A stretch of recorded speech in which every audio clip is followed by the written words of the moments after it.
नमस्कार मंडळी, राम राम. तर आज काय झालं तुम्हाला मी सांगते. म्हणजे आज काय काय केलं हे पहिलं सांगते.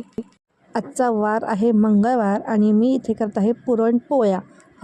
पुरणपोळ्या. पण आज का काय बरं आहे आज? तर बघा, ज्यांना ज्यांना शेती असते त्यांना परडी करावी लागते या फाल्गुन महिन्यामध्ये. तर ती जी परडी असते ना, ती मंगळवारी किंवा शुक्रवारीच करायची असते. तर आमची राहिलेली होती. आता फाल्गुन महिना संपत आला, पाडवा जवळ आला, म्हणलं करून टाकूया एकदाची. म्हणून 12:30 नंतर मी स्कूलमधून आले. आमची मॉर्निंग स्कूल सुरू झाली आहे ना आता. मग 12:30ला आले घरी. त्यानंतर जे करायला घेतलं बघा, ते मला 6 वाजले हे सगळं करायला. काय काय केलं आहे यासाठी मी मोठा व्हिडिओ बनवलेला आहे.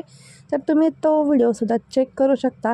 अगदी डिटेलमध्ये मी तो व्हिडिओ मस्तपैकी टम्म फुगलेल्या पुरणपोळीचं रहस्य काय असतं हे तुम्हाला मी त्याच्यात खास टिपमध्ये शेअर केलेलं आहे. तर नक्की बघा तो व्हिडिओ. चला तर मग बाय.